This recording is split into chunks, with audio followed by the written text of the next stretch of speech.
여러분 안녕하십니까? 산정 김백문 목사입니다. 오늘은 이어서 히브리서 5장 1절을 읽고 겐족속에 대해서 다시 또 말씀을 드리겠습니다. 이러다가 보면 겐족속 목사 아닌가 이렇게 생각할지 모르시겠는데, 제가 여러분에게 드릴 말씀은 끝이 없습니다. 성경을 창세기 1장 1절부터 요한계시록 22장까지 몇 년이고 쭉 이어할 거니까 차근차근 들어주시기를 부탁드립니다. 히브리서 5장 1절 말씀에 보면 멜기세덱에 관하여는 우리가 할 말이 많으나 너희의 듣는 것이 두나무로 해석하기 어려우니라. 멜기세덱의 반차 겐족속에 대해서는 너무도 배울 게 많고 깨달을 것이 많다. 그것을 배우지 못하고 듣지 못하고 깨닫지 못한 것은 우리의 신앙 수준이 너무나 얕고 젖이나 먹고 단단한 것은 먹을 수 없는 어린아이 수준의 신앙이기 때문이다. 그런 말씀입니다. 예수님께서 이 세상에 오셔서 사셨던 삶도 겐족속의 모양이요 그 정신이었습니다. 겐족속이란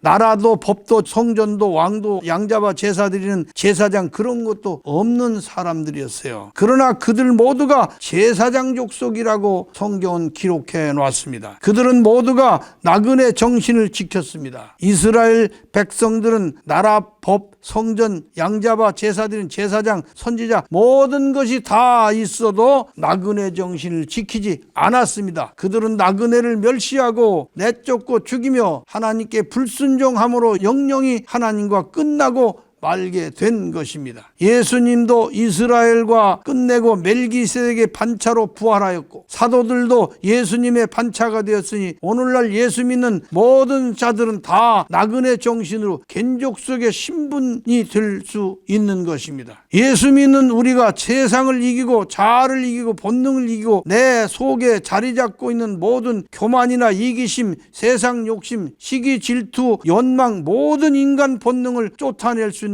힘은 오직 나그네 정신에 있습니다. 나그네 정신은 신앙의 뿌리일 뿐만 아니라 머리입니다. 다윗이 자기를 죽이려는 사울왕을 몇 번이나 죽일 기회가 있었음에도 죽이지 않았던 것은 하나님의 세우신 사울을 자기 손으로 해치지 않으려는 첫열매 정신이었습니다. 다윗은 어디서 그 첫열매 정신을 배웠을까요? 겐족속입니다. 여러분, 북방 이스라엘과 남방 유다가 10대 2로 갈라져 있었어요. 이스라엘은 10, 유다가 2 이렇게 구성된 입장이었는데 북방 이스라엘, 10로 구성된 북방 이스라엘이 완전히 망해가지고 성경 역사 속에서 사라집니다. 그 사라진 이유가 뭐냐면 이들이 겐족속을 침으로 인해서 이스라엘이 10족속이 멸망하고 만 것입니다. 아모스 1장 3절에 보면 그 내용이 나옵니다. 다메섹의 서너 가지 죄라 그런 말씀이 있는데 여기서 다메섹은 북방 이스라엘을 가리킨 것입니다. 결국 다메섹이라 한 것은 이스라엘이 겉은 이스라엘이었는데 속은 다메섹 같은 짓을 하였기 때문입니다.